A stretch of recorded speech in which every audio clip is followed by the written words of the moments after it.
Know the drill.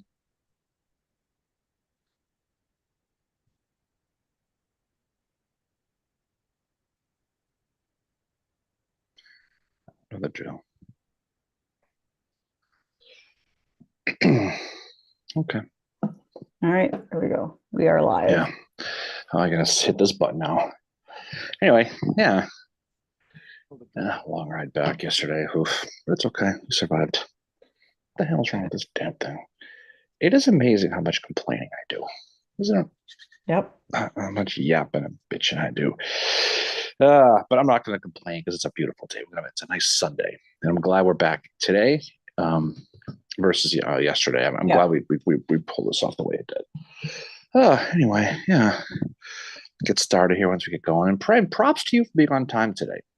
This is the first time you've been. Well, No, it's not. I've been making more conscious decision to be on time for these things. I like to be. well, there was that one time you were like, "Gee, let's go, let's I go." didn't realize. Yeah. All right. I'm gonna fix the screen Good here. This is morning, gonna drive me Barbara. nuts. I can't ever get this thing to stay straight.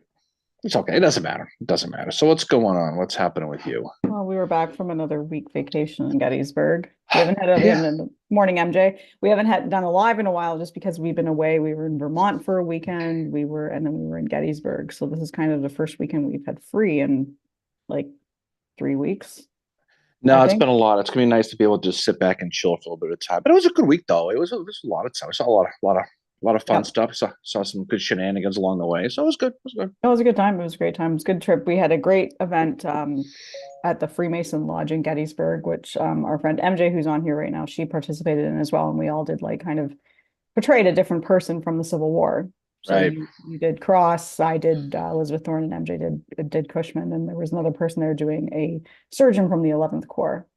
And Yeah, oh, it's good when you can do that because you have the ability to kind of go and just kind of be somebody else for a couple of days. And then that this, there's nothing so much wrong with obviously being yourself. But the thing about it is you get to kind of sit back and get to live somebody. And even for a short period of time and get to walk in their footsteps and stuff like that. And so it's really cool to be able to do stuff like that. So yep, you know high five to the Good Samaritan Lodge 336, and we had a good dinner with Wayne Motts yep, afterwards. We hung with him for a while. He couldn't be there at the event. He had some stuff he had to do, but he was very apologetic for not being there. Took a picture with the friend to friend monuments, and then we had dinner with them at yep. Gettysburg Geddes and talked about some ideas for the future, some things we want to do with them. So it was a good time. No, no, it's a lot of fun. And like, I mean, I have to say for me portraying Elizabeth Thorne, like I knew her story, but not really in depth. And the more I looked at it, like looking right to the primary source of her account of what happened, during the battle and how she's, her dad can't speak any English. So she is the one that has to show, turns out it's Howard around that area of East Cemetery Hill. And that's something that like nobody talks about with her. It's not even mentioned in Right. Howard's memoirs. And I don't know why it gets forgotten. It's just one of those things that doesn't, I mean, he remembers the dinner, obviously. He said that kindness has never been forgotten.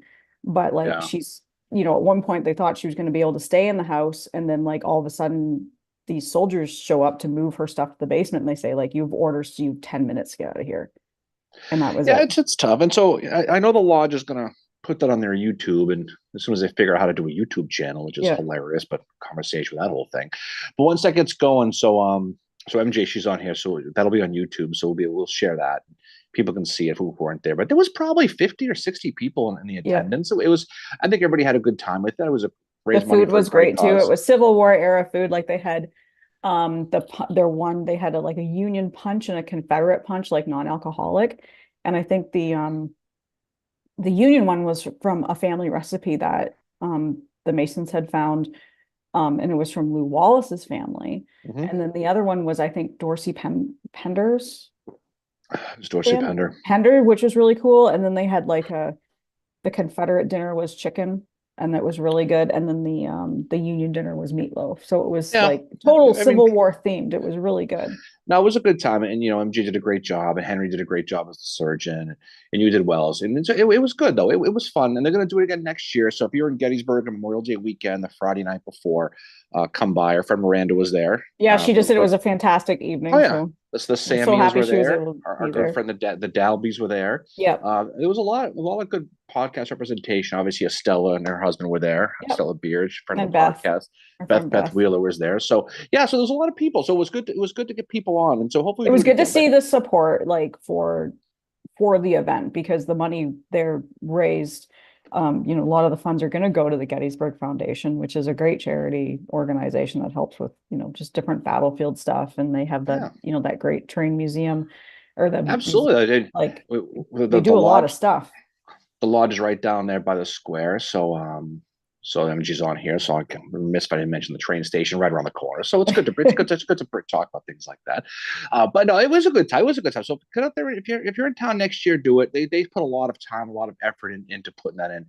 And Gettysburg Foundation was very pleased with it. Now I'll be Yeah. curious how much the final tally was, how much they raised. They Yeah. should. I wish they did some kind of silent auction or something. I'm going to talk to them about that for next year. See if we can raffle some stuff up and make a little Mhm. extra cash. But again, these are people who are who kind of knew what this whole thing set this off. You saw the group in the lodge. It's not exactly the most technological savvy people, No, no, but it it's was, okay. but it was a really good event. And I'm already thinking like, I mean, as much as I love telling Elizabeth Thorne's story, I would like to tell another woman's story from the Civil War, not just related to Gettysburg. So I'm, thinking, maybe John Brown Gordon's wife, maybe Fanny Granberry. Like Fanny Granberry's story is no, I know it's no connection to Gettysburg, but it's a story of a woman in the Civil War who was with her husband at the, Yeah, like left and followed him. And then, I mean, we did a whole episode on it. She passes away from cancer, but she spends time in Boston. So she's got an experience that not a lot of people would know about. And I think it's a good story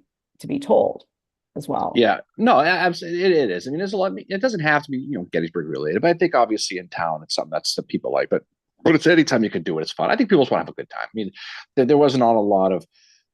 There was some people who were some Civil War people in the crowd. There were some people who weren't. But like anything else, it's entertainment. Yeah. It's have fun, make some money for the foundation. Okay, so Yeah. we didn't do an episode this week. But we did the one with Dave Taylor. We haven't Yeah. talked about that. We had a lot of fun with him a week or so ago, doing the manhunt thing, and then that's going to be cool because we got some stuff coming within a few weeks. We're gonna help expand the assassination thing. Um, I guess we could probably talk about that. I guess, right? No, I think, You want to wait on that? Okay. I Fine. guess, I don't know. No, Just, fine. We'll wait. We got some stuff. We got some stuff planned within the next mhm. month with some assassination Which stuff. we'll So be we're gonna announcing do. once we get more details nailed down for that. All right, fine. Anyway, so it was good to have Dave on because he's somebody who, if you don't know Dave Taylor, he's a young guy. He's from I think he's originally from Illinois, right? Yeah. And he lived in Maryland for a while, and then he lives in Texas. But he's probably, you know, outside of the Michael Coffins of the world or the Dr. Alberts of the world, he's probably one of the more knowledgeable people on the assassination. Yeah. And so he's somebody who does a lot of living history. He used to conduct the Booth Escape Tour from Surratt Tavern down there in Clinton, Maryland. He's somebody who portrays John Wilkes Booth. He's somebody who stayed in the Pine Thicket for a while and live stream. You can go on his YouTube page, watch all his shenanigans that he does. And then so he continues. And he has a really good blog called the Lynn Conspirators blog. Yeah. It used to be called Boothie Barn, which I thought was a great name, but he changed And then that. he had to change it because people were being, kind of jerks to him. Really, on social media, being jerks about Civil War history. I don't believe such a thing. No kidding, right? Dare I say that's sad. Sad. It was so bad yesterday. But no, so we had him on. We had him on, and it was a great it was a great time because we got to talk a lot about the series Manhunt, and is for anybody who really and really studied the assassination to a level that's way more than anybody should. There was some certain flaws with it, but I think, like we said on the episode, when we reached like episode 3 or 4 is when I had that realization that this was not about the assassination. It was not about the conspiracy. It was not about anything. It was just an entertainment show kind of geared around it, kind of like the Yeah. way Gettysburg movie is basically a bromance with a war in the background. Yeah. So when you realize that this is not a documentary, this is not history, and there are going to be some substantial liberties taking on it, it Yeah. was entertainment, and I liked it overall. There were a couple of blatant mistakes that they had about some of the characters portrayed, Yeah. but it's Well, the okay one though. thing that Dave pointed out was like, when Stanton's going to Canada, he just says to his guy, "Get me a room in Canada." It's like, what is he gonna go on like freaking booking.com and book a hotel for him or something? Like it was just there were some really unrealistic parts of it. All overall though, it was entertaining, and that was the whole point is we were all entertained by it. And if it Mhm. gets somebody picking up that book by Michael Kaufman or reading Dave's blog, which is an excellent blog, that's what matters about it. Like that's what it is like you want to dive further into it. And I mean, yes, there are people out there that think the movie Gettysburg is close to being accurate. It's It's more, not. it's more, it's more accurate than not. But I mean, Yeah. but again, it's a movie, and like any movie you see, it's going to have a certain level of creative license, right? Because Yeah. it's a movie, it's entertainment. You're not gonna spend an hour watching Longstreet whittling, which is what he No. did half the time because no Yeah. one cares. Although it had 26 minutes of marching, which probably could have been cut down a little bit, Well, but you could have overall, cut that down and like put maybe like throw Elizabeth Thorne in there or something like that, like some other story, right? And like Frank mentions he didn't know much about the assassination, but now he wants to learn more. So like definitely Michael Kaufman's book, definitely Dave's blog. Um, they're all worth checking out, you know. no, his blog is really really good. I would suggest going on to his YouTube. Now this is a guy who had the balls, okay, to do a presentation at the Lincoln Library about John Wilkes Booth Yeah. in a not a negative way, in a humanizing way. So give him credit. I mean, he's that's how he is. No, and He's he's a not a great guy. he's not one of these anti-Lincoln, Booth as a hero No, people. But he like many people, at some point you have to come around to the reality that you have to study the parts of history that you don't like. that make If you you if uncomfortable. you want to be a true historian and you want to be someone who really wants to understand a subject matter, you have to look at both sides of it. You have to Yep. study the bad side of it. Um, and the more you study that, the more you find out about the subject person. Yep. But he's great at it because he's got a good personality. And we talked a lot about some of the overall things that we liked about it and some things we didn't like about Yep. it. And like anything else, speaking, we haven't done this in a few weeks, but speaking of talk about the dark parts of things that people don't like that you have to, is we had Dr. Gelzo on, Yep. right? And he's somebody who, and it's funny because we wanted him to talk about Mead because that's what people associate him with. Because Yeah. most people, admittedly, um, haven't read a lot of his books, but what they No. do is they know that he's got this, I don't want to say anti-Mead spin, but he talks about him in a not of a glorious way sometimes because he talks about the downside of it. Yeah. And people jump on that. And there's a few people who can't stand him, and a lot of people like those people, and they basically mocking Jay, what whatever the word is, Yep. mockingbird, what those people are going to Yep. say. And I think if you look at someone like Gelzo, his biggest issue with Mead is he just simply points out the fact that he was a Democrat, he wasn't a Yeah. Republican, he didn't agree with Lincoln, he didn't agree with emancipation, like Hancock, like Reynolds, like Yep. Sykes, like a lot of these people, right? And he talked about the fact that he had just won this battle at Gettysburg, and he did pursue Lee over to Williamsport. Yep. But on July 13th, when he had a chance to attack him, when Lee gives him the go and attack him, if it fails, I'm going to take the blame. And if it wins, you're going to get the credit. And he's like, there's no freaking way this is going to happen. If I got Yeah. my ass kicked, he's blaming me because I've seen Yeah. him blame everybody. I've Yeah, seen he him blame sees Hooker, blamed, and right? it doesn't mean like Lincoln could have said all he wanted. No, it was me. It was me. The media is going to take that and run with it. Like they ran with it about the others, about Hooker, about Burnside. I mean, Burnside was a lot of it was warranted. He was not a good commander, but like it was just interesting having that discussion because, as you said, like there will be one or two people that will, I don't want to say bash Guelzo, but put a certain spin on Guelzo's opinion on it, right? And then because those people are seen as quote unquote authorities, others pig pile onto that and are like, yeah, like he's got a bad opinion on me, blah, blah, blah. And then they don't read the book. And it's like, well, Well, that's the you thing is know, they don't read the book, but they say they did, and they agree with whoever that is, and yeah, that's fine. But I mean, if you, I found him to be extremely brilliant as far as the history goes, yeah. and we had a good conversation with him. No, do I agree with everything? He says, of course not. No, But at but the you same, never but do. I don't agree with no, like, everything that I don't know, I'm trying to think of an author I really, really like Trudeau. I don't agree with everything he says. I certainly don't agree with everything Sears says. Like, but no. there's a certain spin people put on it. And it's like, well, just go out and read it for yourself and form your own opinion on it. But the politics is something that doesn't get discussed a lot at Well, all. politics is everything, and the whole war was about politics. Like every war is about politics. I mean, and there's not an aspect of today's society, unfortunately, it's not about politics. Mhm. Sports, entertainment. It always goes back to what side of the coin people like Yeah. their side to come up on, and they attack and they deify. But there was no difference. So when you talk about Reynolds not taking the job, it's because he specifically knew he couldn't get that yoke off from Lincoln and Stanton Yep. and Halleck. He did not agree with them politically. He decided he didn't want the job. There's a reason why Meade was forced to take the job, Yeah. because I'm going to guess, if he's sitting there at Prospect Hall over there in Frederick, Maryland, and he gets Yeah. that letter saying, "Do you want to take the job? Yes, no, circle one." He's going to say Circle. no. He's going to He's say like, F that. he's going to say absolutely not, Yeah. because he knows that it's a he knows that at the end of the day he's doomed to fail politically. Yeah. You know, because whether the Confederates are going to get you, or the politics is going to get you, or the rhythm is going to get you. One of the three is going to get him. Or the Okay, Rosewoods clown. right? But he's going to know that, and he's going to find out, and that's why therein lies the problem.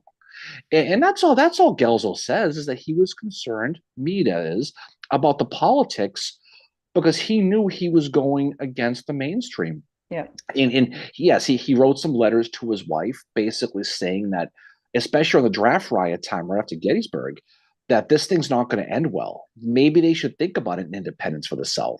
And it's a third rail that no one talks about. But all he does is point the letters out. And he prints the letters in his Yeah. book. And And the letters are right there. It's just like if you read, like I found that reading the letters is sometimes more telling, especially what they're writing to their wives, because their wives are very much there's like Meade tells his wife everything pretty much. McClellan does too. And those are what's so damning for McClellan is that those letters got out because he's kind of a prick in them. But I mean, and even, it's interesting on the opposite of that. Howard writes his wife Elizabeth, or Lizzie, about the draft riots and said, this is what we get from the Copperheads. And you can see how he's leaning politically, that he does not like that. And the one thing I found that I told you and some other people was that there's a letter from January 4th, and Howard's just had, I don't know how many Christmases it's been. I mean, it's not that many, but he's got a new baby he's never met, Chancey, who was born during the Battle of Chancellorsville. Hasn't been able to see him yet, was not able to get leave for Christmas. And he spent New Year's Eve writing to his wife.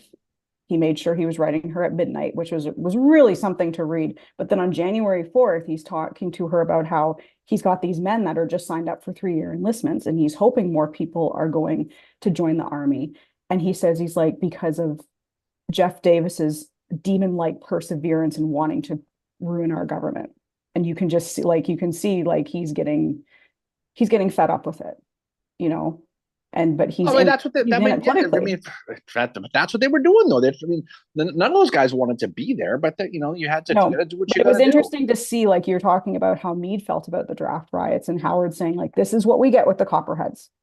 This Yeah. is Well, what I mean, it's no. you think about it, and as we've said this a million times, not everybody in the North was for the Union. Not everybody in the South was for the No. Confederacy. There was loyalists in the South. There was Copperheads in the North, and yeah, you're trying to, you're a volunteer. You're trying to win this thing and get it over with and put the country back together again. And you see people, Knights of the Golden Circle. You got a lot of different groups up here in the North who are trying to circumvent the whole process. And you're thinking about all the men you have.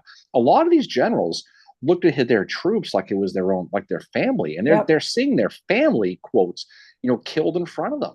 Yeah. And how many times, and how that could have been avoided. But again, again, it all goes back to politics. And so of course they're gonna, when you see people in your own backyard kind of doing little things, especially draft riot stuff, especially some of the Yeah. people in Maine, some of the people in other parts of states, freaking New Hampshire, that's what's going to happen. Um, so you can see exactly how it was. And so if you're a general, if you're a Democratic general, which the Army of the Potomac was mostly Democratic Yeah. generals, the only real abolitionist was Howard. And, Yeah. and not a surprise when you look at him in the mainstream, he gets ripped on because he went against the grain. Yeah. A And he lot of the wasn't a lot of the afraid to back down. a lot of the anti-Howard stuff, just like a lot of the anti-Longstreet stuff, comes from the immediate post-war politics. Yeah. When Howard's doing the Freedmen Bureau, absolutely against the grain, where he has volunteers being shot at and Yeah. killed. You've got Klans people riding through your front yard. Hmm. All this crap you're trying to do. So of course, historical narrative and memory is gonna be on the negative with that. And there's the whole tired Howard running away. We have fun with that Yeah. from time to time, but there are people who, whenever the word Howard comes up on social media, comes back with sprinting and running, and it's all well and good. There's Yeah. not a general in this army who didn't retreat, by the way. So let's Yeah. just, for the most part. I mean, there's a few. We were at Kernstown, right, Yeah. last week, and that was one that when you look at, as far as how that whole battle went, and that was a situation where Jackson had a real tough time, Yeah. obviously, and he does blame Garnett for that, but Garnett did screw up there. But Hmm. the problem with Kernstown is Garnett was given and Jackson had this opinion that Nathan Kimball, it was kind of like Gettysburg, Yeah. had a small little detachment there, just a small group of people. And then when they get there, you're talking about 3,000 Confederates, ultimately about 8,000 Union in March of 62. He finds that it's not a small group, it's a full division. Yeah. And of course, you're going to get your ass kicked. But Garnett attacks piecemeal. We saw the guns are on Pritchard Hill, and you can see how they're marching across right in the teeth of the fire. And Garnett realizes he's outmanned probably 3-1, 2.5-1. He retreats. Uh, he gets court-martialed, but they all do. They all do. I mean, every single one of them does. Yeah. Yeah. Frank just asked what my thoughts were on seeing Howard in Manhunt. I really enjoyed it, not just Oh as a person who God! really likes Howard, but no, as what I liked. Freeze the screen. Let me light the candles. Well, it's quite a um, night around here. no, what I liked was that he does go up to, I think it's Stanton at one point, and it just says to him, Johnson is making things really hard for me already. I can't get done what I need to do with the Freedmen's Bureau. Yeah.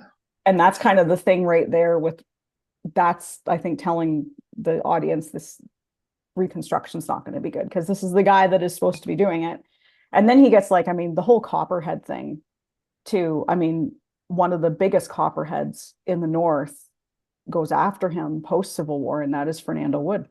Yeah. And that was 100% political and personal, not nothing. Of course it was. Yeah.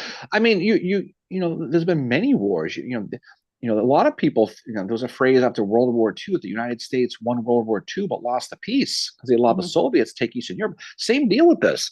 The Union won the war, but a lot of them they lost the peace because Lincoln was assassinated. And a lot of the black codes get put in place. A lot of the stuff that Johnson put in, a lot of the rolling back things like the Freedmen's Bureau.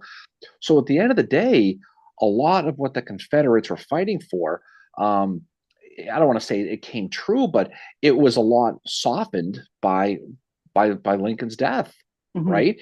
Yeah. And who knows what would have happened? Lincoln might have got to the point where when he just threw his hands up and said, "I can't deal with these guys anymore. We have to be tight again." Yeah. There was a lot of hatred towards Lincoln.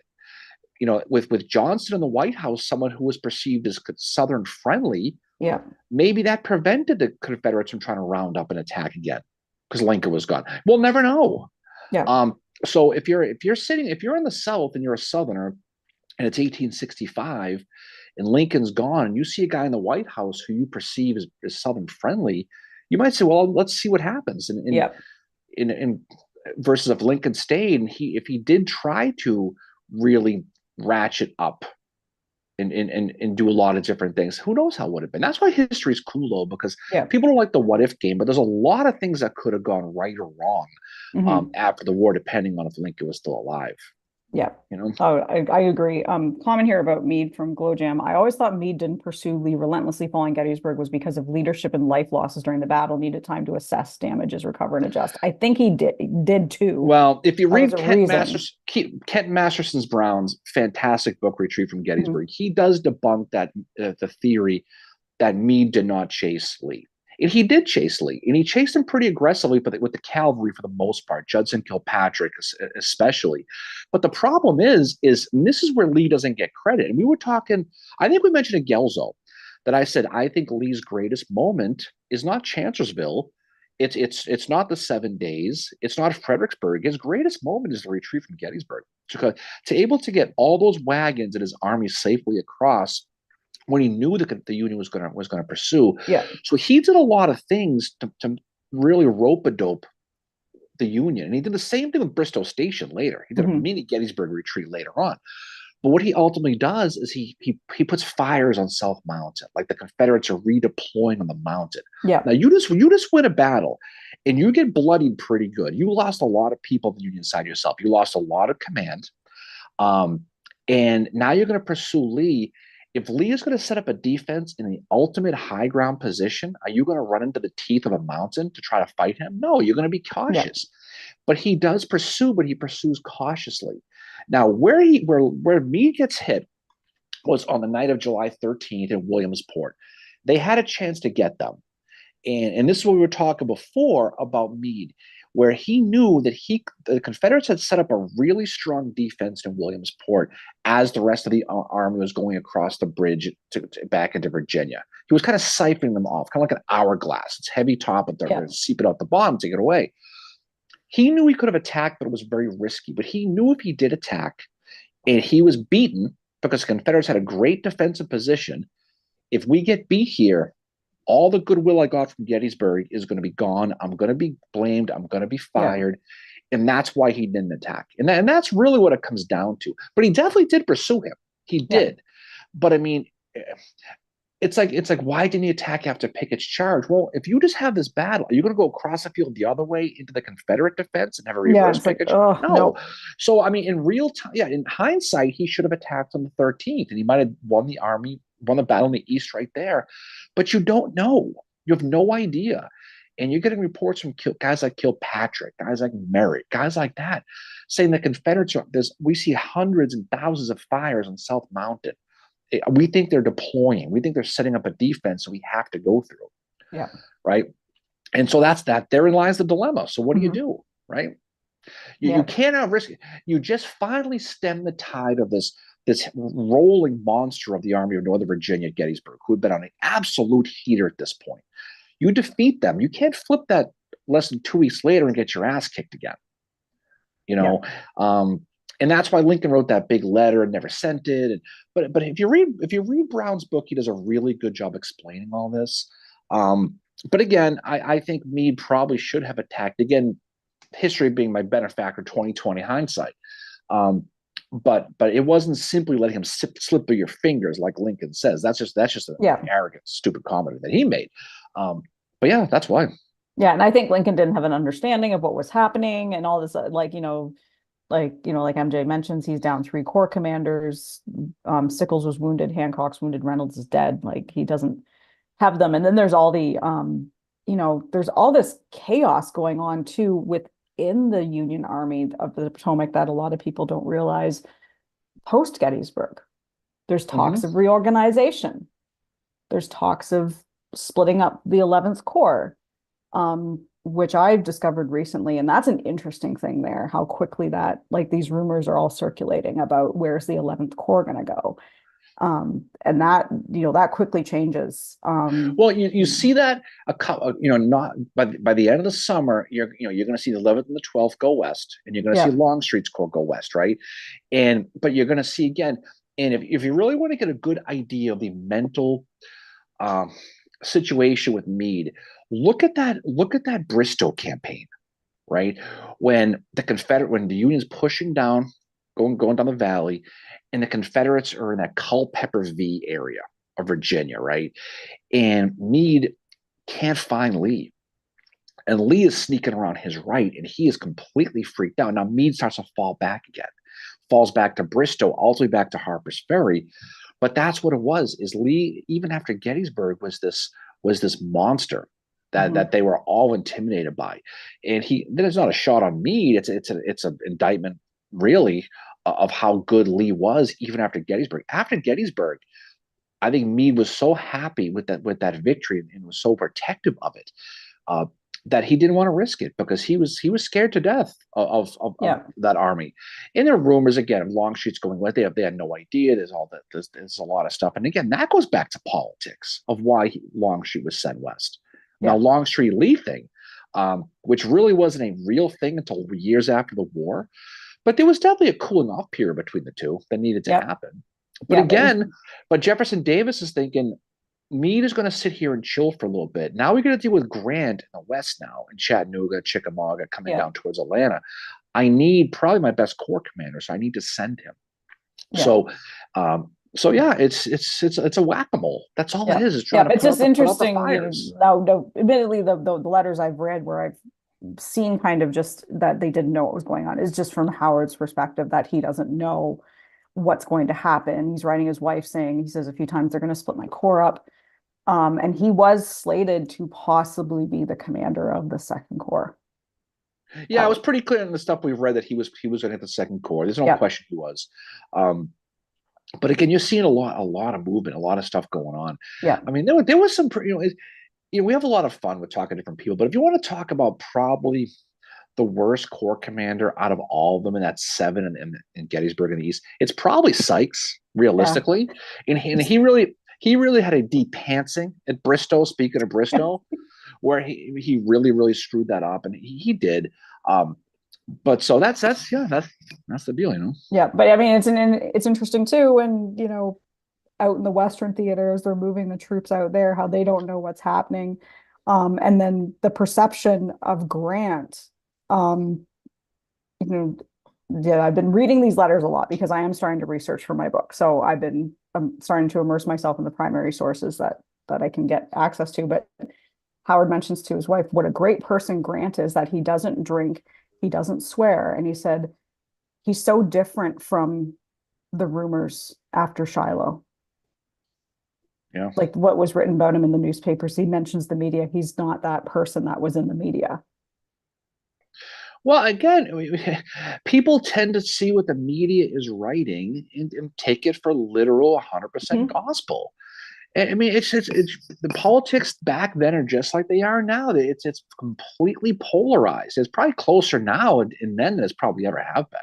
Yeah. There was a kind of a calming going on for a while until about 4 or 5 years ago. But I think you're going to end up in a situation where you're going to have, we saw a lot of it with the McClellan stuff. I mean, Yeah. we've mentioned it a million times. We get called apologists for McClellan for some Yeah. stupid reason I don't know why. because, I don't know well, where you know that why? comes Because from. we point out the counter argument of a lot of the things that were written about in the New York newspapers, specifically after the Maryland campaign, were simply not true, and they were done to really to disparage McClellan. And this goes into that presidential election of 1864. Mhm. And people take that stuff and they read it and they hold on to it and they never let it go. And guys like Stephen Sears really perpetuate it. Yeah. And that's a big thing too, is that you have to realize that every single one of these writers, McPherson, just pick any of these guys. Every single one of them is writing their personal slant. Doesn't mean Yeah. they're wrong. It just means this is how I'm interpreting the history. This is what I'm writing. And people read that and they go, well, this must have been the way it was then. So I'm going to say that this guy's great, this guy sucks, and I'm going to go with it. And then now with social media, where everybody's a Civil War genius, Mary. Or a Just like or a naturalist. there's a lot of naturals going on right now, but there's a lot of that. But seriously, and so people hold on to that, and they really push it. But Yeah. it doesn't mean they're wrong. It just means that they're expressing their opinion. But a lot of times, like I was saying a while ago, it's not a. I don't want to say it's an intellectual or a good position. It's a slanted position. Now, if they believe Yeah. it, that's their prerogative. God bless them. But I mean, if you're reading different sources on the same subjects, you're going to realize that the truth is somewhere in the middle. But not everybody reads this stuff like a lot of people in this chat do. A lot of people don't. A lot No. of people are Facebook historians, Mary. They're experts. Facebook stories are They just wear fire people. they wear the outfits. They yell up to their moms like when dinner's ready. And then they go on social media and they bash people like Howard, or bash people like McClellan, or bash people like whoever, Jeff Yeah, Davis, Rosecrans. right? Yeah. But that's the reality. I mean, that's the world we live in now. Yeah. Cool Jim says Gettysburg may also have been the second and third level command losses of any Civil War battle. He's asking that as a question. Yeah. I mean, Union and Confederate. I mean, the Confederates got pounded. I mean, you look at how fast like a J. Johnson Pettigrew rose in North Carolina. I mean, it was like a red shirted guy in Star Trek in that state. Yeah. They went down one after the other, or the drummers from Spinal Tap. Yeah. Bang, bang, bang, bang, bang, right? But that's the world you're living in now. Is Yeah. you elect your officers, and then as they get killed, you move up in command. You move up in the chairs, and to credit a lot of them, did a real good job. But again, when you lose a Dorsey Pender, right? When you lose a John Bell Hood, you don't replace those guys. No. I mean, I know Hood wasn't killed, but after Gettysburg, he started to take on some serious water. Yeah, he's not quite himself ever right? again. And the Union side, you forget just the John Reynoldses of the world, or the Dan Sickles of the world, the guys like Elon Farnsworth, guys like Edward Cross, those second level guys. I mean, Cross is 31 years old. He gets killed. How much more? I mean, he was blackballed for a million different reasons from climbing, but you lost a lot of guys like that. Pickett's charge alone, how many officers the Confederates lost? Oh, guys yeah, like Garnett, for example, right? It's crazy. And and the other, I think the second one would probably be for the Confederates, probably be Franklin. Well, Franklin gets, because they lost all those six generals. I mean, but again, it's that second level, and that's where a lot of it. If people have been around, and study history, or been around for a while, you look back at the old Soviet Union in the early '90s, right, where they went from, it seemed like every 3 or 4 days there was a new premier because they kept dropping dead. Yeah. Right. Guys like Chernenko and Andropov, and because they were old, because Stalin killed off all the young people during the purges in the 50s. So there was that drain. And so same thing happened in the both armies, especially the Confederates, where you had people rising up because of necessity. You lost so many people, and you couldn't just go to the general store, right? We kept seeing in Virginia, the General Dollar. You couldn't be stumbling in there and go break the glass and grab yourself a new general. So it took a lot of time. And this is on both sides. You look at guys like Farnsworth and Custer, who went from captains in the U.S. Army to generals in the Volunteer Army in 3 days after Meade took over, which is like going from 5th grade to high school. Yeah. Custer did well, Farnsworth not so well, but that's how Farnsworth it goes. didn't make it. No, but that wasn't his fault. I know. That was Kilpatrick. But still, that's stuff you deal with, and we've talked a lot about how many people were killed and how it changed history after the war. You lost a lot of good people. Oh yeah. Tammy mentioned she's reading the correspondence between Halleck and Grant prior to Shiloh, and she said it's enlightening to see how difficult Halleck made things for Grant. Halleck made wanted life the job for everybody. Yeah. I mean, Halleck was a commander in the West in the field until Grant comes along, and he gets sent back east to work with Lincoln. But he always wanted, because he knew that if you were a general and you did really well like Grant did, you're gonna be president someday. Yeah. And he hated the idea of sitting back and being, Igor to Abraham Lincoln. He never liked it. He wanted to be in the field. So don't forget, he petitioned to get Grant removed after Fort Donelson, one of his greatest moments, because there's simply jealousy. Yeah.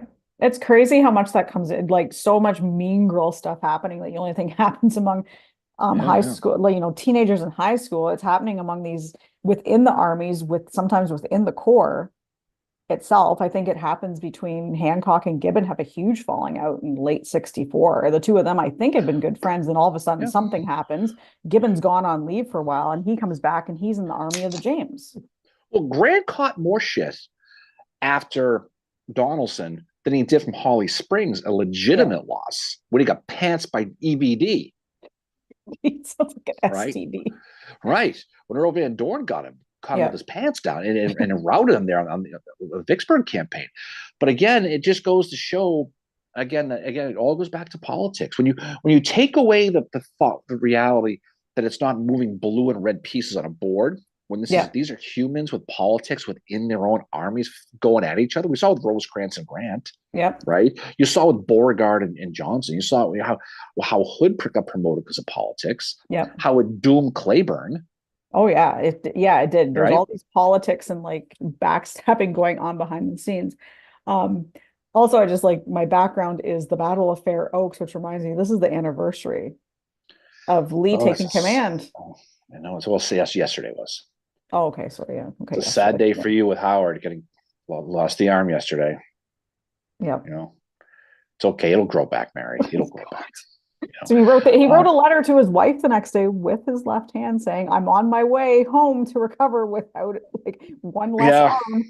but that's a big day in history, especially in the South, because you know, although Joseph E. Johnson really was doing everything right, we talked about that when we did the Yorktown episode a few Yeah. weeks ago. He was doing everything right. They Davis wanted an offensive guy, which is funny when you think about, June 1st, 1862 pops around, and I know there was a little transition, but Lee's ultimately going to take over, and this is a guy who was not very well thought of at this point. This is a guy who fought in Western Virginia, lost Sheep Mountain, had a bad reputation, got George Washington's relative killed. Mhm. And he is basically an advisor to Jefferson Davis, and he's for the most part helping with the coastal defenses and the defenses of Richmond. That's what Lee was. So when Johnson gets shot and he gets ultimately put in charge, what a disaster that could have been. But Lee was smart though, because he knew, despite the fact that he was telling Johnson, yeah, we need to do everything to maintain and hold on to Yorktown. The second he gets in charge, he flips it to offense, and you have the 7 days battles. And I'm not sure how much he knew how much Stonewall in the West, I mean, the Valley was helping him because of, again, Kernstown, Mm-hmm. because of how well the perception was Nathaniel Banks was not even at Kernstown, Yeah. by the way, Mary. My Waltham guy was not even there. I don't know where the hell he was, but he wasn't there. But he was in charge of the Army of the Shenandoah. So because his presence there, you're going to ultimately have to take McDowell's division over to fight him, which weakens McClellan's army. Yep. And they end up getting pants at the 7 days, and the aura of Robert E. Lee is born, who doubles down in Second Manassas. Does okay at Antietam for the most part. He doesn't get what he wants, but he and then it goes from there. So yeah, how history changes people. If Lee was never promoted, if Lee never got promoted into that If position, Johnson was never wounded, right? If Johnson was, he may have replaced him eventually, but how Robert E. Lee is just a footnote. He's just another guy. Or does Lee end up in the Western Theater? Well, he was always about defending Virginia, so I doubt that was going to happen. I mean, he did quit his army position because he wanted to fight Virginia, and he did tell people like Low Armistead that he would never leave to Virginia to fight anywhere else. Yeah. Which is why he was surprised when they all went to Maryland. He goes, Bobby, this is what we talked about. Yeah, I didn't sign up for this, right? So I don't think West was ever going to be an issue, but I think he certainly was someone who went from let's defend Virginia to like Adam Sandler, let's go everyone, and start moving forward. And that's what Robert E. Lee. That's why he was good. I mean, because he was able to change his philosophy on the fly. Yep. Yep. And Frank also mentions it's not just Fair Oaks 162nd, it's also Cold Harbor 160th too today. Yeah, Cold Harbor. That's a whole thing, and it's really too bad. It's really too bad that Cold Harbor really isn't preserved as well. I mean, Cold Harbor. I mean, today it's about a 2-week thing. It doesn't end until June 12th, but yeah. Right. This is when it's all going. And again, this is when Lee is thinking they need to protect the capital, and Grant's thinking I need to kick Lee's ass, and so they're both have different concepts. But what makes Cold Harbor so good for Lee is the balls he had, where he sets up his army really in one defensive line with no reserves. Because guess what? I ain't got no reserves, right? And he's able to take those positions and really inflict misery on the Union Army, who keeps coming against this defended position, right? It was kind of a precursor to Petersburg. Yeah, that's really what it was. But Cold Harbor's vicious. If you go there and see those breastworks, and like we said, they are real, they are spectacular, Mary. but you can see it. But the problem is that there's really little of the battlefield left. There's a Yeah. field, there's a couple of cannon. You can go over to Gaines Mill right on the corner from the earlier Yeah. year Gaines Mill's really cool. and see a much better preserved battlefield. But yeah, Yeah. Cold Harbor. This is when the stuff was getting real. When you're going from, Wilderness to Spotsy to James River. Now you're at Cold Harbor, and now Yeah. you're going to end up, to Grant's credit, taking the boat and going around down to Petersburg Yeah. and in the siege of Petersburg. So yeah, Siege, yeah. this is kind of like the heading in the bottom of the ninth of the Army in the East with Yeah. this. But yeah, Cold Harbor is a brutal battle. It just is. Yeah. We did an episode on it about a year ago, I think. Probably around this time, probably because it's the Mhm. anniversary. Yeah. Yeah. But yeah, it's a brutal battle. And then you have like in the Western Theater right now in 1864, you have the Atlanta campaign underway. Mm-hmm. And I mean, that's what that starts to it, become a brutal like that's a, people and don't this is say, well, sorry, this go is where ahead. Lincoln and Stanton and Howard deserve credit because they wanted to keep everybody on the run. Yeah. So you have all these armies all moving like a clock, and you've got Davis trying to pick here and there what to do. And it's probably why Jeff Davis puts Hood in after Atlanta, because he wanted Yeah. to try to, just like June of 1862, maybe if I put an offensive guy in, like I put in Lee, maybe it'll help stem the tide a little bit. And it's I've just been no specific writing about why he did that, but I mean, it worked once. Why not try it again? But the Yeah. problem is Hood is not Lee. That's the problem. Yeah. And we were in Gettysburg for this anniversary. But May 27th was the 160th of Pickett's Mill. Yeah, Pickett's Mill's another one. I mean, there's so many of these battles that just when you go visit them, you honestly wonder what the hell they're thinking. And people say that with Pickett's Charge a lot. But if you go to some of these Western theater battles, Kernstown, Pickett's Mill, Dallas, Not Resaca, Kernstown. You said Kernstown. No, Kennesaw, Kennesaw, Kennesaw, Dallas, Resaca, Ringgold, any of these Western theater battles, and you see the ground, it's like, give me a friggin' break. Screw that. Let's go to the DQ and get a blizzard.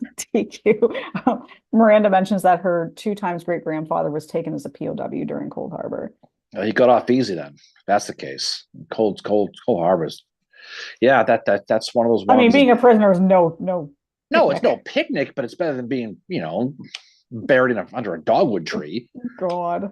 I mean, just call it like it is. But that's the thing too, is you're talking about a battle that, I mean, it's almost Gettysburg level numbers.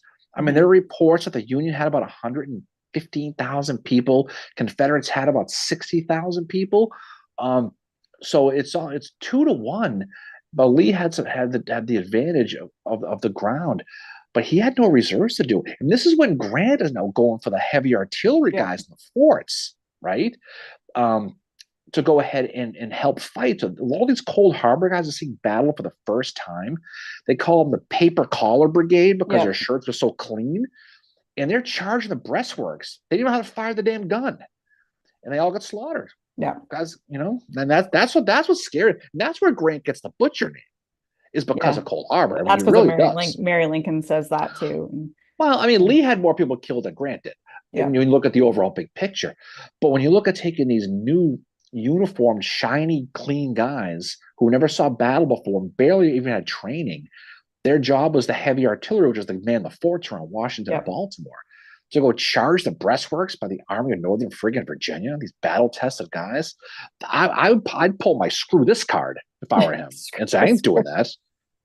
I was just looking at a list of the battles from the Atlanta campaign. There's just so many of them that are like just terrible. Like, like you said, Pickett's, Kennesaw. And you just have so much happening in that time. Like July 18th, Hood takes over from Joseph E. Johnston. Peachtree Creek. McPherson gets killed. Logan gets temporary command of Army of the Tennessee. And then on July 27th, Howard assumes command. And the next day he fights as the Battle of Ezra Church, and he wins against Stephen D. Lee. And you have like Leonidas Polk on the Confederate side getting killed. Very horrifically, I might add. By Howard's guys. Yep, because Sherman ordered them to fire. Yeah. Because Polk was up on a hill. And he was like, just fire the cannon. So Bible on Bible crime. Howard against Polk, right? But yeah, but there's a lot of that, and so by the time you get to that point, and we've said before, anything after Atlanta falls is really window dressing, and a lot of unnecessary deaths. Yeah. You know, like when you see like people who fell at, at Bentonville, North Carolina, or places like that, Yeah. and we talked a lot about Franklin and Spring Hill and stuff like that. But there was a sort of merit to that because Hood's thinking we could take Nashville, cut the supply line, and then maybe send our men from the west towards Virginia to help stop Grant. In hindsight, it's all silly. It's not going to work. But I think there's so much to that. And when you read the diaries of a lot of these guys, and see the stuff these guys had to put up and deal with. I mean, fortunately, or hopefully never again will people ever be put in that position. But then that's why we started the Civil War, because it's so human. It's so Yep. personal, right? I mean, we have a lot of friends who are big World War II guys and World War One people, um, you know, all this other stuff, and I'm fine with that, but it doesn't resonate to me like No, it doesn't does. resonate with me either. Ambrose is on here and he asked, there were horror writers and artists that came out of the Civil War and then later the First World War because of the horrors and battles. Did the same phenomenon happen in the Crimean War? That I'm not sure of if it did, because I fully admit know very little about the Crimean War. But I would assume the same thing would have happened. With what? Horror writing. Like look at Ambrose Bierce. Didn't he write horror books after? Yeah, Ambrose Bierce is an interesting story because of the fact he just disappears Yeah. from it. He goes to the south to visit the old battlefields, and something happens. Some people think he stumbled into Mexico, and he never heard from him again. Wow. I have no idea, to be honest. I mean, I'm sure He, they were. I'm sure. yeah. I mean, of course, there's going to be people, but I don't, I don't understand. Um, He was a guy that was some it wouldn't level of be pissed off with Sherman after Pickett's Mill. Bierce. Oh God, he Oh, he was was living. He so was living as angry. Sherman because I mean, you're attacking guys like Granbury, right? Yeah, And these really strong Confederates, and they got slaughtered. And then you know, getting ready to go pull the men out. No, we're going back again. Hit them again. Oh, you're freaking crazy. And if you walk the ground of Pickett's Mill and you see how stupid that concept was, oh, it's terrible. And when let's you're go down, getting, down. Yeah, yeah, let's go down a hill, go through a stream, then go up the hill. The Confederates are probably their best. They're Claiborne's guys, the best army that they probably had at that point. yeah, Let's let's hit that. But yeah, you got to do what you got to do. yeah, but You take the flank there. You do, and the thing about it, they were so close they didn't realize they were even there. yeah, But if they got that flank, or were able to crush that flank and push them in, you would have turned that position, which Sherman was trying to do to Johnson all yeah, along, yeah, and they almost had it yeah. that close. But they, yeah, MJ said bitter Bierce, and I don't blame him for being bitter at all because, like, Pickett's Mill, like, yes, Howard is there. It is not a good moment for him. It's Mhm. not a good moment for Thomas, who's his commander at that point. It's definitely not a good moment for Sherman either. But the thing that Sherman does that I think Bierce saw as the crime, was not just the battle and what happened there, was the fact that Sherman chose not to write about it in his memoirs. That was like a conscious decision on his part, I think. And that's what it was like. Yeah. Bierce had the opinion and sort of others that all those men that died, what did they die for? Only to be Yeah. forgotten by Sherman. Mhm. I did have someone say to me one time, well, Howard forgot about it too. And I said, nope. And I was able to show the paragraph where Howard said, he calls it a nightmare. He said he had seen some horrific stuff at like Antietam and Gettysburg, and he said, but nothing will ever compare to what I saw at Pickett's Mill. And he's having to lie with the wounded soldiers because he had like a bullet hit his boot or something, ended up bruising his foot. He thought for a while, he thought he was going to lose his leg. Like that's how had resigned himself, that he's like, well, I'm going to have the leg amputated now because he Yeah. was in that much pain. But he had to lay there for hours and all he could hear was the wounded soldiers. And he talked about afterwards, the soldiers that weren't wounded having to help the wounded soldiers and bury the dead, and they got drunk. And Howard actually, basically hints at, I didn't blame them. Like whatever, he was basically like, whatever's going to help them get through this. But he said it was terrible. Like just, he'd never seen anything like it. And so I think the fact that Sherman ignored it was a crime. And I'd be bitter too. Well, there's probably a bitter Bierce face in that joke somewhere. It's probably, Bitter beers. you know, I mean, but if you go there, you understand why. Um, I mean, but you that's know, why we said to walk the grounds. It's like you could sit there and you can read about any battle you want. You know, Shiloh, friggin' any, Lusty, pick one. yeah, But until you actually walk and see what these guys dealt with, that's why it's great that some of these battlefields are so well preserved, and some are and some aren't. I mean, but the ones that are parts of Gettysburg, a lot of Antietam, a lot of Chickamauga, you can really see when they talk about we had to cross the stream, go up a hill, and hide in a valley. You can see exactly what they're talking about, and you can walk in the same footsteps. And there are other parts of battlefields, like certain parts of Gettysburg, especially Oak Hill, that aren't yeah, even close to being what they were. no, You know, and it's just if a soldier came back from the 16th Maine, one of Tilden's guys, and would not saw recognize it. they would not recognize it because it's so different. The tree Yeah, lines are different, the wood lines are different, the fence lines are different. Um, that's why when people get all upset about certain parts of Gettysburg not being accurate. They don't know the history. I'm sorry, you know, but that's just the reality. You cannot keep a battlefield if you want to bring Gettysburg back to the way it used to be. You don't take animals away. You put animals in. yeah, You put the goats and everything back in the Rosewoods. Walked off with a yeah. clown, but you know. But then, as you said, some kid gets bit by a goat, and the parents sue the Park Well, that's Service. what's going to happen when little Johnny from Iowa gets bit by a goat running after, trying to ride the goat. I don't mean Tom Brady here. We're talking about a regular goat. Then you go buy animals, but because they chew at the underbrush, Yeah, right?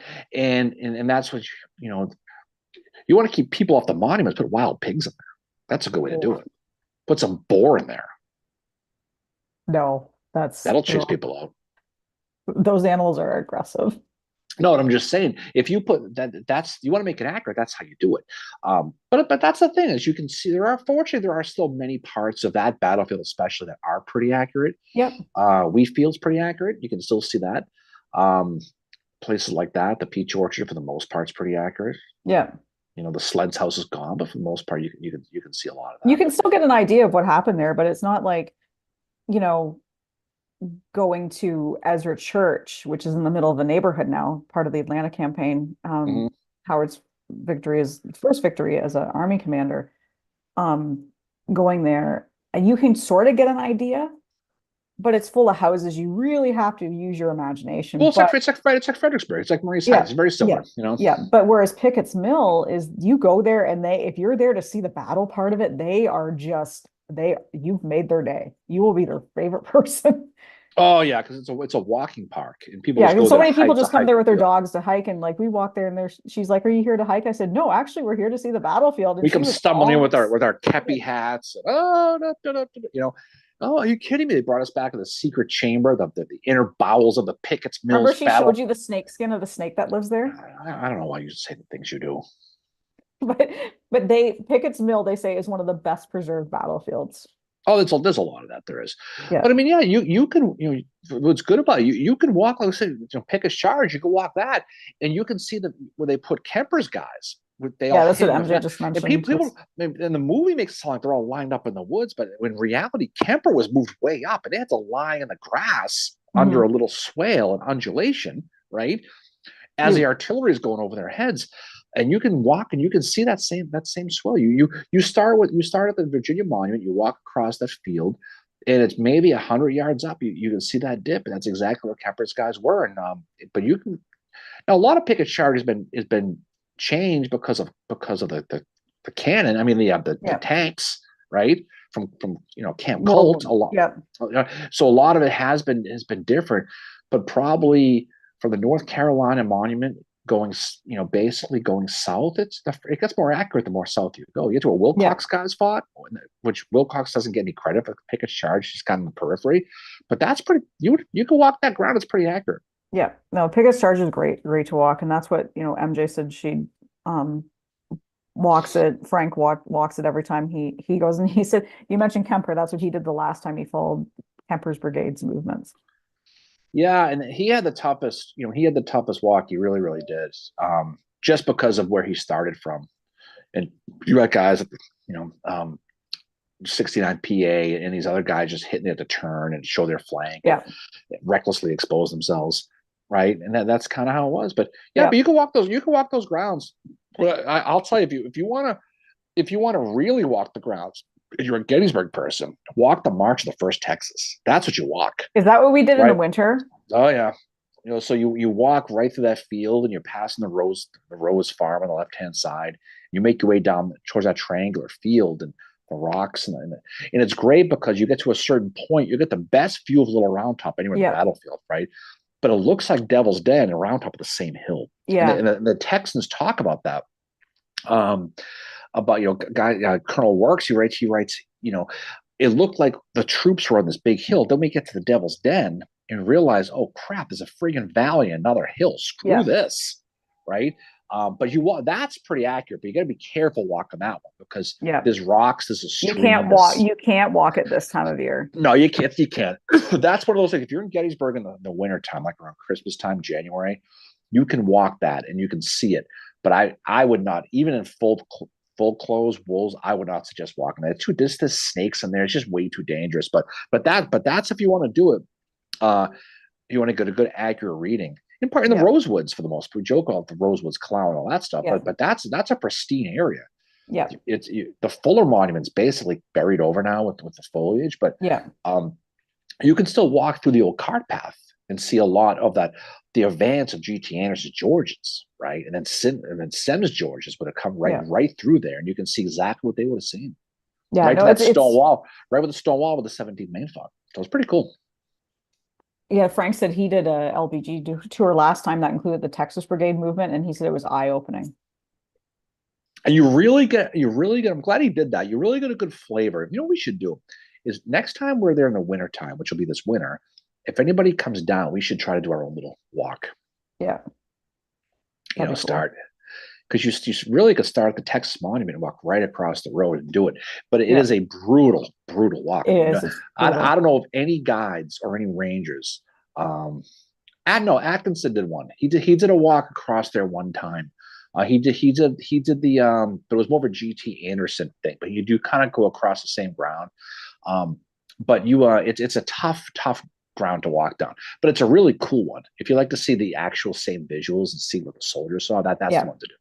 Yeah, and it's like anything, whether you go to Gettysburg or Chickamauga, Pickett's Mill, Kennesaw, if you get out and walk the ground and see it, as long as it's, somewhere like Ezra Church or what's it called, the one in Fairfax where Kearney was killed. Chantilly? Yes, Chantilly. Yeah. Yeah. Yeah. The other part of for the Gettysburg, we're talking Gettysburg, so I always fall back Gettysburg. The other place to go is South Cavalry Field. And that because you can see 1st West Virginia, 1st Vermont, 5th New York Cavalry. This is where Kilpatrick and got Farnsworth killed. Wells from Vermont, and you can walk that grounds. And if you're walking, because you can't drive down there because of the Round Top thing, but right where the dinosaur bridge is, right before you get to that bridge, if you look to your right, so you're looking towards the Round Top, so you right for the bridge, look to your right. There's a stone wall, which is the original stone wall Kilpatrick's cavalry dismounted, lined up on, and it's pristine. And no one sees it because you're looking straight ahead. But we went with Dave Maxwell and I walked that last winter. We walked the South Cavalry Field. And that's another great walk. Yeah. And you can see exactly where Farnsworth was killed by the Alabamans there, the 1st and the 50th. It's the 4th and the 1st and the 4th. But there's a great area where you can see a lot of that and walk it. And that's why it's fun to get off the beaten path, Yeah, the one thing I want to do next time we go back to Chickamauga, and we couldn't do this the last time, this is what I wanted to do, is walk that Thomas's line, which starts at the visitor center and goes all the way up to Snodgrass. It's about a mile long, but we would need Aquaman to do that last time. I know that was crazy. The rain, it figures the one day we're there, it rains. Couldn't get to the hood wounding site. Couldn't get out to Lytle's monument at all. But still, like Chickamauga is one of those battlefields that it is like, it's the first national military park established. They're quite proud of that, as they should be. But it's one of you can really get an idea of what it was like. And it really shows the differences in the terrain that the troops are dealing with in the Western theater. The Atlanta campaign does too. That shows the differences in the terrain. Because you have something like Antietam, which is all this open space and stuff, and you have something like Kennesaw or Pickett's Mill especially, is in the woods. Lots of Chickamauga is in the woods. And it's like, you have like this big meadow, And then you have all these woods, tangled underbrush. And I've walked, like, I've been down to where Longstreet was throwing up his assaults at Thomas and walked up that. I don't know how those troops did that. I Because, mean, you study this more, you know, how these troops did anything, you yeah, know? but it gives you, and I think, like I said, I tell people I've always been more Western theater oriented. I just find it to be, I mean, don't get me wrong. I love Gettysburg. I love Antietam. I love the Eastern theater too, but the Western theater is just such an interesting study. And I always encourage people that are kind of just Eastern centric to, start with Chickamauga. I mean, obviously Vicksburg's important, but I find Chickamauga to be a little bit more interesting. Chickamauga, Chattanooga campaigns are my favorite. Um, Mhm. Not just for the battles, but just because the host, kind of the characters you have out there, you have Bragg, you have Hardee, Claiborne, you've got Grant, Sherman, Jefferson C. Davis, Blackjacks out there. Eventually you have Howard and Slocum coming out there. And to see the change in those two, especially going out there, Mhm. because the Western is like so less politics than the Eastern. And I don't know if it's like it's because they're far more removed and it's more Wild West or whatever, but that part's interesting. I mean, you still Mhm. get the clashes. Like it's funny when Hooker goes out there, I think he becomes such a like Hooker was such a shit disturber out there that Grant and Sherman were like, this guy needs to go because he's doing the same stuff. He was doing stuff he did in the Eastern theater that got him what he wanted in the Eastern theater, and he goes west, and they're like, no, we're not. You know, it's so funny. You just swore there, and it just popped into a story again. We were somewhere in Gettysburg last weekend. Do you remember the story Oh yeah, the when guy. when someone recognized from the podcast? Oh, I love your podcast, but you, Mary, you swear too much. It was the I, funniest damn thing. well, and he was like, sorry, he was I just like, started to damn laugh. girl, some of the stuff you come out with. He goes, I'm oh, like, I love the podcast, but you swear a lot. It was just it's pretty funny because the feedback we do get every so often someone to say that which yeah. is pretty funny, But I mean, you know. I'm like, well, which you have all these guys in the Eastern Oh, and I Western theater that, like, I mean, Jefferson C. Davis used to, apparently his thing to do was to, when they were sitting around the campfire, when Howard was out there, was to make sure he swore a lot because it made, like, Howard was just like, you know, which just shows you're a woman of the people, Mary. You bring it down, whatever. But apparently Humphreys was, oh, I mean, they all did. yeah, God, someone telling us one time that Lincoln never swore in his life. bullshit. There you go again. Apparently, Grant, We're gonna need a swear jar around here. We're gonna be a millionaire. I've read a few accounts of just different letters and people saying that Grant never did swear at all. I mean, I think it's all relative. I mean, the swearing. Yeah. There was the big swears back then too, but damn was a bad one, right? Couldn't Yep. even say damn on TV Yep. until later on, till movies. Yeah. Well, it's like I've heard some people say that Humphrey's memoirs are so like, or what he wrote is like so not how he spoke. No, Because Humphreys he can't, I'll tell you. What's so funny is just the thing on Cross. I mean, Edward Cross was a big time potty mouth. I mean, that's just the way it was. He was just one of those dudes who swore. And people the same. I mean, it's stupid as concept. How many people do you know who don't swear? Everyone swears, for God's sakes. It doesn't mean it doesn't. You can't be over the top like Roger at the beer garden last weekend when he sounds like Andrew Dice Clay and from a family from wherever sitting there trying to enjoy their dinner. But yeah. but at the same time, you have to reality. John mentioned the Aldine Upperville. He always forgets Middleburg. He always forgets the middle child of that three. I always feel bad because he looks at Aldi as the Western Theater, which is Yeah. hilarious. Well, it's just a joke for him. Oh, I know, but no, He's like, I'm going west to Aldi and today. this is not about John, but whenever people talk about the cavalry, they always talk about Aldi and Upperville. They always forget about Middleburg. I always feel bad for Middleburg because it's the middle child of those three. But anyway, but he's right though. Yeah. I do like Aldi. Yeah. Did we do a thing? We did an episode Yeah. of Aldi once, didn't we? Yeah. What was the episode where we talked about, we said we were going to talk about Cisnola or whatever his name was, and then we never did. Oh yeah, we. He mentioned it, and then John was waiting for that the whole episode, and then we never got back to it. You know, John Gentili, I belong to a wine club in Middleburg. oh God, of course he does. course, yes. It's European. No, but there's some cool sites where he is in part of Virginia he lives in, which is pretty cool. The Mosby tour he gave us was really cool. He should be doing this. He should be doing a Mosby tour. I'll tell you right now. If there's a, I mean, I know there's a John Mosby group that runs out of Fairfax, but if there's a tour person, John should be doing tours of it. Yeah. He's that battlefield guide level for Mosby. He should be doing tours, but hopefully he does. Hopefully he's not one you know has creatures like other people. Maybe we'll call it Gentili's goons. That's what we'll call it. Gentili's goons. He can walk around with his flag. That'll be a meme later. It's true though. He should. He said very Gentili, very kind. I don't think he's talking about your it's true. doom. It's true. It's true. No, it's true. It's really good. It was cool going to Stoughton, like the Stoughton's place where was it Stoughton got spanked. So, yeah, absolutely. And so there's a lot of cool. If we do the whole thing on Fairfax, but there's a lot of that's what's cool. We know a lot of people who have a niche who are expert levels on certain things, right?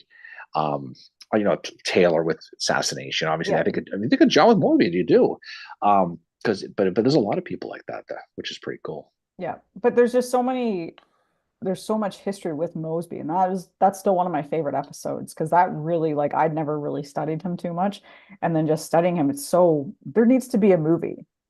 I think there was a movie about Mosby. Yeah, made by Disney, I think. Back in the 50s. No, John Mosby, the thing about it is everyone knows who Mosby is. He's absolutely an A-list for the American Civil War.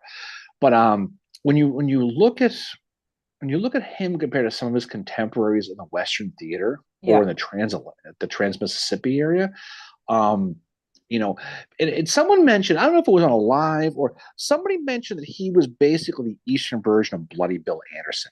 And I don't think they were asking if he was. That's what, but I don't think there's more of a way to be, I don't want to say insulting to Mosby, but to tie him together with Bloody Bill Anderson, who was just a serial killer who was using the war to him and Jesse James and Frank, the people who were just murdering Union soldiers. There's Mosby.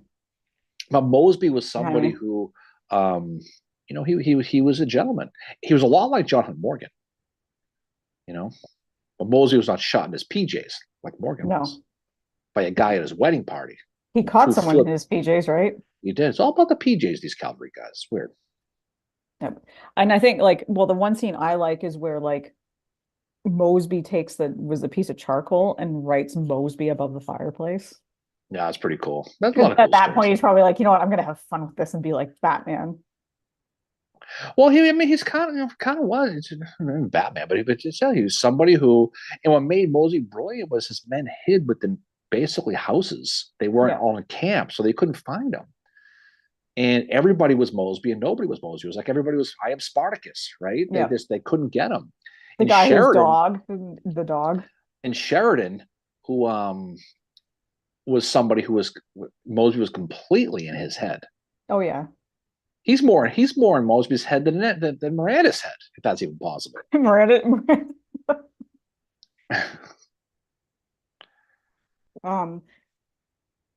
But yeah, Mosby is he's so, and I think there's a new book out to do with him. I thought I saw something about that, about the guys that captured him.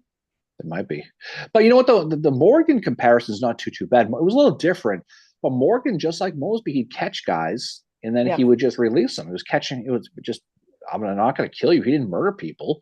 And Morgan's raid's a big deal. I mean, he got into Cincinnati, the whole deal. But he ends up being shot. Like I said before, he got married, and one of the men who was guarding. This is what's a strange story about the whole Morgan thing. He gets married, but he has basically Confederate cavaliers guarding the area around the wedding. Yeah, and here's a cool story about Morgan. He sent wedding cake pieces out to the lines for his men to have who are guarding the camp, so they could at least have a piece of cake for his wedding. One of the guys who got the cake after that flipped to the Union side, and he's the one who shot Morgan. Wow. So it's just one of those weird things. But yeah, but Morgan was another guy who could have been, who history depending on what side you study, anybody who says he went out there with some murdering marauder, it just misses the boat, because that's not Mhm. who he was at all. Yeah. He was almost like he did it for sport, but he wasn't a killer. He paroled. He would catch you and parole you, but he had that great escape from the jail that he had when he finally got caught and he escaped. Yeah. His escape from that prison was is a fantastic read too. Calvin mentions Ashby might be one that's more similar to Western Raiders, even though he wasn't quite at that level. Yeah, Turner Ashby was a big loss because he gets killed. Speaking of Kernstown, right around Kernstown, he's actually buried right there in Virginia, we're at. Yeah. I think we've seen his grave. Yeah, he's buried right. What the hell's it called? We were just there last weekend. He was the one that we were hunting around for. Winchester. Why did I blank on Winchester? Yeah, he's buried in Winchester, right near where the Patton graves are. Yeah. But Turner Ashby was a big loss. He got it was right around 62, right around spring of 62. But he's another good study, is Turner Ashby. Yeah. John just mentions the book is called The Unvanquished, the untold story of Lincoln Special Forces, the manhunt for Mosby's Rangers, and the shadow war that forged America's special operations. That would be a really interesting read. Speaking of, who the hell are we talking about Ulrich Dahlgren with recently? Somewhere. We were sitting somewhere. Oh God, it wasn't with Mott's, right? We didn't talk about Dahlgren with Mott. Who the hell? We would sit with, because he popped in my head about the Oh, that's gonna drive me crazy. Oh, you know what it was? It was Taylor. It was Taylor. Oh, right. That's right. Because he's another guy who was probably more, because he's the guy who he killed the black servant because he accused him of being a spy, hanged him. And then he's the one who got caught with those letters of assassinating Jefferson Davis in the Congress, which kind of spurred on the rumors that the Confederacy was behind the assassination of Lincoln. That's where it came from. Yeah. But Ulrich Dahlgren's another bad guy on the Union side. Yeah. What do I think about it? Yeah, that was an interesting episode when we did that one. The guys with the horses, Barry, they're all crazy. I think Mosby, actually, no, Grierson. Grierson. I mean, there's a lot of guys. They're all different, but they're all the same in a lot of different ways, But there's like Grierson's not somebody that gets. So I don't know, like Jeb. I like him, but I have no desire to. I shouldn't say no desire. I'll read a biography about him, but I find men like Mosby and Grierson far more fascinating. I've never really found Forrest. He's kind of interesting, but I've never had the desire to like really go after studying. No, Forrest is more like Bill Anderson than he is Mosby. Yeah. What made Forrest different was he paid for his own supplies and his own men, because he had a lot of money. And he gets, obviously 4 pillows is definitely his downside. But Forrest was somebody who was really in the head of a guy like Sherman. Yeah. Right. And when you end up sending guys like William Suey Smith out to fight him, that was so bad. Well, right, because you could say a lot of things about Forrest, but the dude could fight. And he was relentless. And they say that he was the last shot at the Battle of Shiloh was fired at him. Wow. I don't know how true or not that is, but that's what it is. And so every one of these guys had a different thing. But a guy like a Mosby, a guy like a Morgan, a guy like a Forrest on the Confederate side, they had that aura about them where they intimidated people without fighting. Right. Yeah. It was like going up against Belichick's teams when the Pats were really, really good. Is you find yourself overthinking so much because you were beaten for the game you had started. Yeah. And that's how it was a lot. And I think that's the way it was with Lee with Meade too. I think Lee was so in Meade's head a lot of it. And this isn't a shot on Meade. It's just that because Lee was on his game. Mm-hmm. And after Gettysburg, they did not want to flip that narrative again to getting beaten by Lee. And that's why you had Williamsport, and that's why you had Bristow, right? So these are all human people, and they all did not want to lose a big battle and get blamed by Washington. Yeah. Right. Frank mentions Earl Van Dorn's another Cavalier to study. Yeah, he's different. I mean, he gets credit because of the Peters thing. Yeah. I mean, as far as this is a guy who his personal life is interesting to study. Well, he handled balls more than Larry Bird did. He did, but he was somebody who but he was good though, because we mentioned Holly Springs earlier. Yeah. He's really the only guy really to beat U.S. Grant. And it Yeah. wasn't really an apples to apples thing. Grant was a little bit away, but he did surprise him. Um, but again, the story is he's hooking up with Peters' wife, and Peters, shoots him and all that. Turns Um, out she was hooking up with everybody. but yeah, but that's the thing is that a lot of these stories get kind of embellished. But Yeah. Van Dorn, guys like P. Ridge was a battle. Yeah. You got to talk about with him. He was really really good, and so yeah, every one of these guys is different. But I wouldn't put him. I mean, he was a different position Yeah. altogether. But I wouldn't put him at the same level of these guys like Mosby. Yeah. Mosby and Morgan did it because they just wanted to kind of just cause problems. Yeah. But at the same point, they weren't murderers either. Speaking of problems, the church bells are going off for the third time today.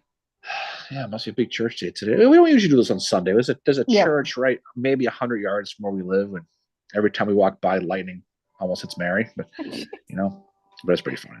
We do have to talk about the grave we went to see yesterday as well. Sure. Oh, sure. Yeah. So we were driving back from Gettysburg yesterday when we decided to go through Sleepy Hollow, New York, and avoid the Headless Horseman, which is always a good thing.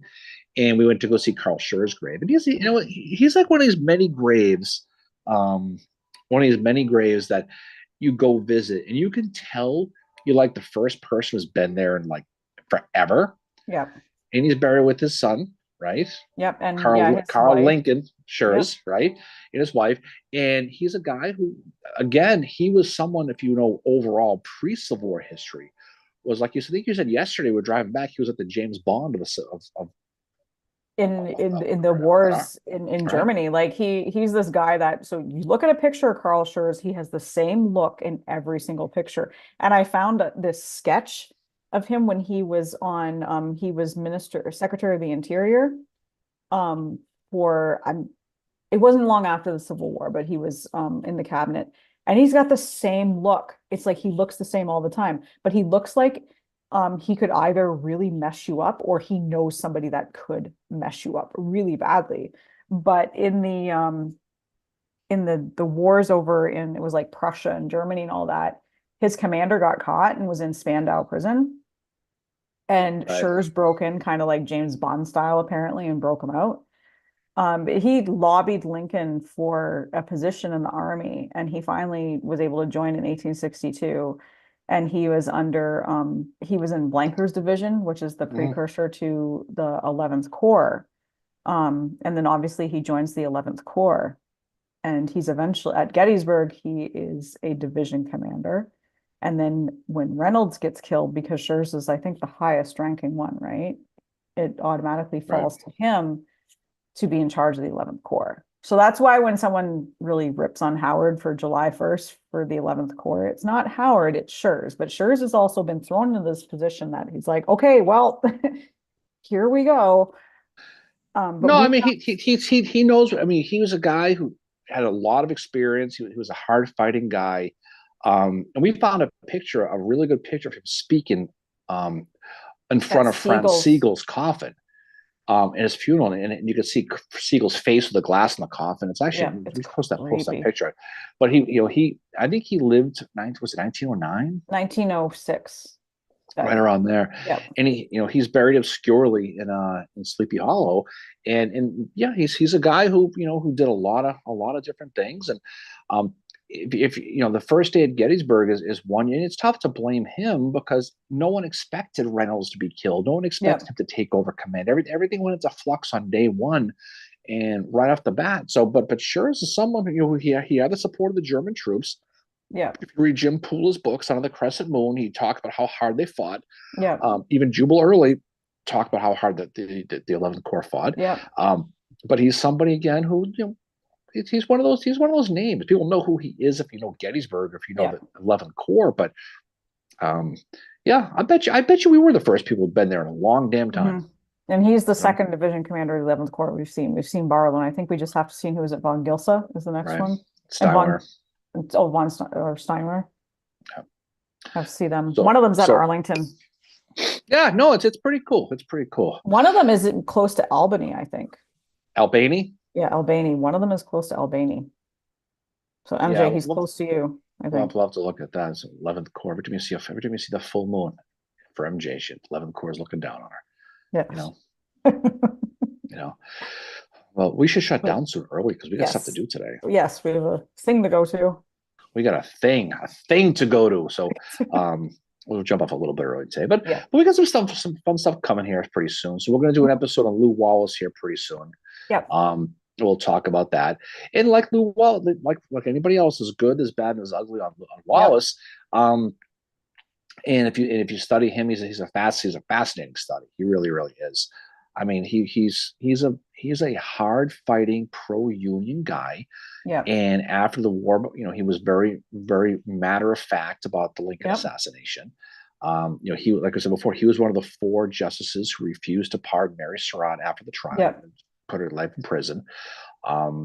And he's a everybody talks about Ben-Hur and all that stuff. He's a fascinating guy, whether you like him or don't. He's highly intelligent, but like he gets really unfairly hit for Shiloh, I think, a little bit. Oh, big time. He doesn't get enough credit for Monocacy. No. By the mainstream. There's no question about that. But he's somebody worthwhile talking about. So we're going to have that. Yeah. And then we have another thing coming up that we're going to keep on the down low, apparently, for a few weeks. Yeah. That we're going to be doing. It's going to be a remote episode, Mary. Yes, we're taking the show on the road. Episode. I think this will be the first time we've ever taken the show on the road somewhere. Yeah. So that'll be pretty cool. So once we get the details, once the boss here lets us talk about it, we'll get that out, Baraska. Yeah.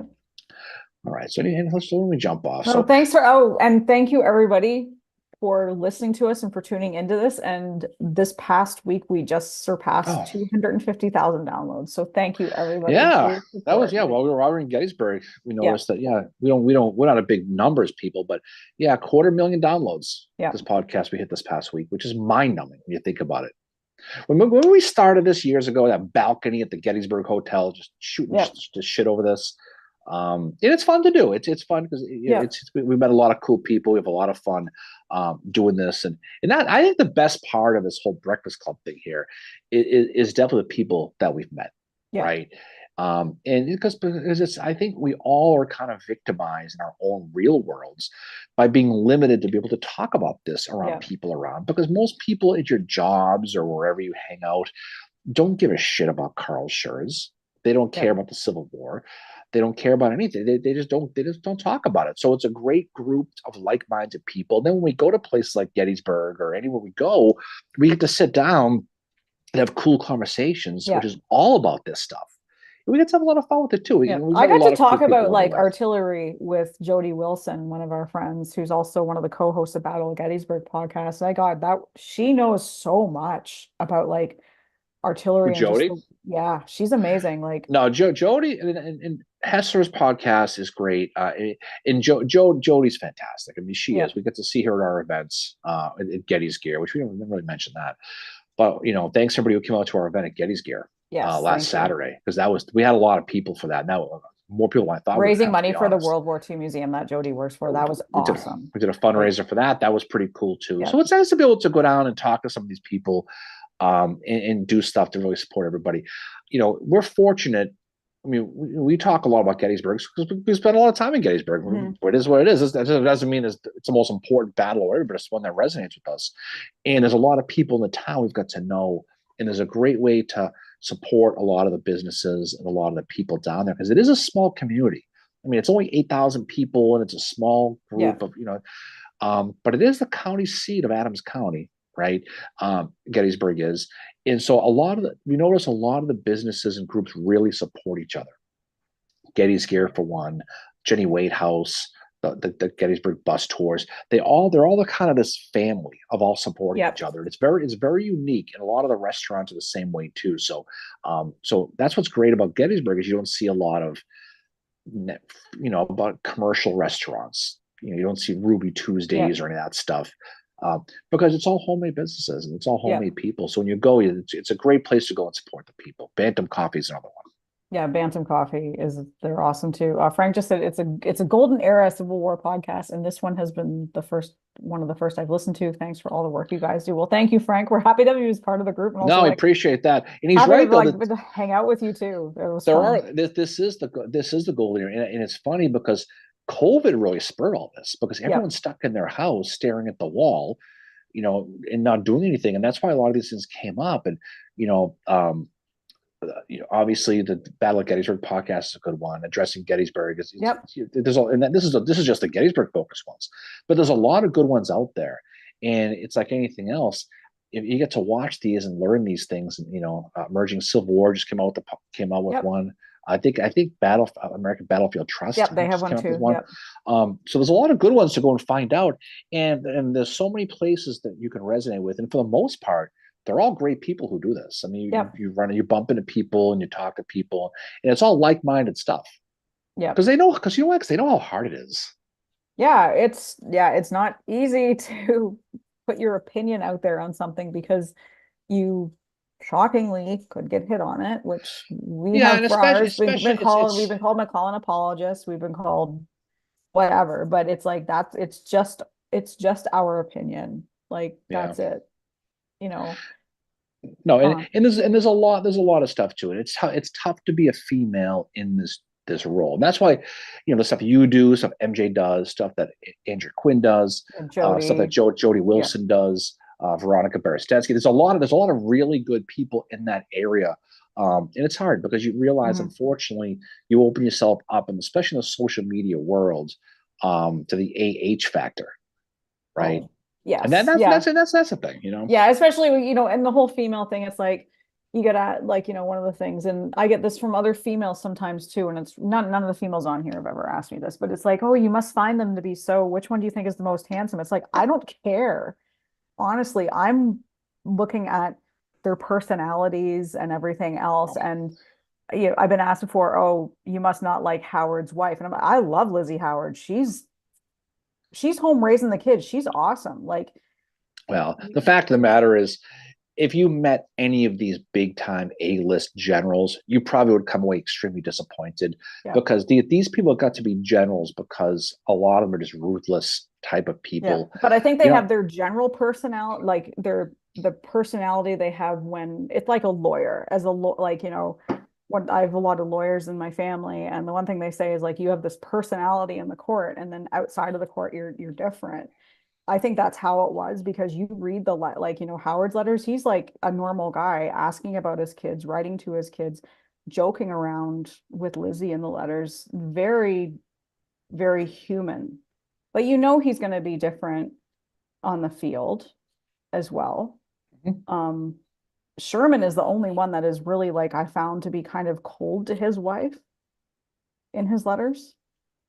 yeah, I mean, again, these guys are all regular people, and the letters you have to take with a grain of salt because Yeah. it's who knows the moods these people are. We talked Yeah, before, but they're still interesting. They're still fascinating to read because, and if if some general you study has their letters available and digitized online, like Howard does through Bowdoin College in Maine, it's really eye-opening because there's so much in those letters that he doesn't include in his memoirs for obvious reasons. The letters were yeah. never meant for public consumption, but one thing about him is he doesn't really say anything bad about anybody.